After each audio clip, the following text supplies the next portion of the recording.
Magazine অনুষ্ঠান অন্বেষাতে সবাইকে স্বাগত। ম্যাগাজিন অনুষ্ঠান অন্বেষার আজ ৩৬তম পর্ব। আজকের পর্বের বিষয় আন্তর্জাতিক সাক্ষরতা দিবস। আন্তর্জাতিক সাক্ষরতা দিবস হল জাতিসংঘ শিক্ষা, বিজ্ঞান ও সংস্কৃতি সংস্থা বা ইউনেস্কো ঘোষিত একটি আন্তর্জাতিক দিবস।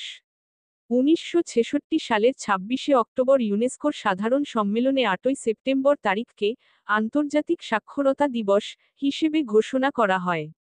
১৯৬৭ সালে প্রথমবারের মতো দিবসটি উদযাপিত হয়। বর্তমানে জাতিসংঘের সকল সদস্য রাষ্ট্র এই দিবসটি উদযাপন করে। সাক্ষরতা শব্দটি স্বাক্ষর শব্দ থেকে এসেছে, যার অর্থ এমন একজন ব্যক্তি যিনি বর্ণমালা বুঝতে সক্ষম অর্থাৎ পড়তে এবং লিখতে সক্ষম।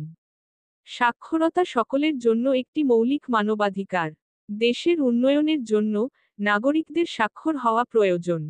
সাক্ষরতার গুরুত্ব ও উপকারিতা সম্পর্কে মানুষকে সচেতন করতে এবং শিক্ষা গ্রহণে উদ্বুদ্ধ করতে প্রতি বছর আন্তর্জাতিক সাক্ষরতা দিবস পালিত হয়। সাক্ষরতার ক্ষেত্রে দক্ষিণ এশিয়া অনেকটাই পিছিয়ে আছে। ভারতে শিক্ষার অধিকার আইন চালু থাকলেও ৬ থেকে ১৪ বছর বয়সী সকল শিশুকে শিক্ষাঙ্গনে আনা যায়নি। বহু শিশু আবার শিক্ষাঙ্গন থেকে ড্রপ আউট হয়ে যায়। শিক্ষাঙ্গনে যে সমস্ত শিশুরা এসেছে সকলকে যথাযথ মানের শিক্ষা দিয়ে শিক্ষিত দায়িত্বশীল নাগরিক হিসেবে গড়ে তোলা সম্ভব হচ্ছে না। শিক্ষা ব্যবস্থার মধ্যে কিছু ত্রুটি বিচ্যুতি এবং সাধারণ মানুষের মধ্যে সচেতনতা অভাবের জন্য অনেকাংশে দায়ী। পাশ ফেল প্রথা তুলে দেওয়ার পর থেকে ছাত্রছাত্রীদের মধ্যে পড়াশোনার প্রতি অনীহা ক্রমাগত বেড়েছে।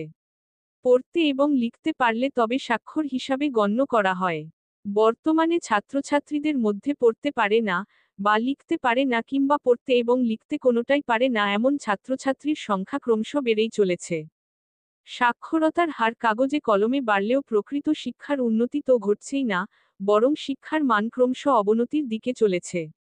শিক্ষা ব্যবস্থার এই বেহাল দশা থেকে মুক্তির জন্য সকলের মধ্যে সচেতনতা গড়ে ওঠা প্রয়োজন। এক্ষেত্রে অভিভাবক এবং অভিভাবিকাদের সবার আগে সচেতন হতে হবে।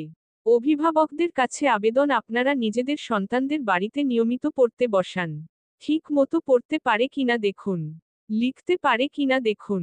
টিউশনি আর স্কুলে গেলেই পড়াশোনা হবে না, বাড়িতেও নিয়মিত পড়াশোনা করতে হবে। সকল শিশুকে শিক্ষাঙ্গনে এনে প্রকৃত শিক্ষায় শিক্ষিত করতে পারলে তবেই আন্তর্জাতিক সাক্ষরতা দিবস উদযাপন সার্থক হবে।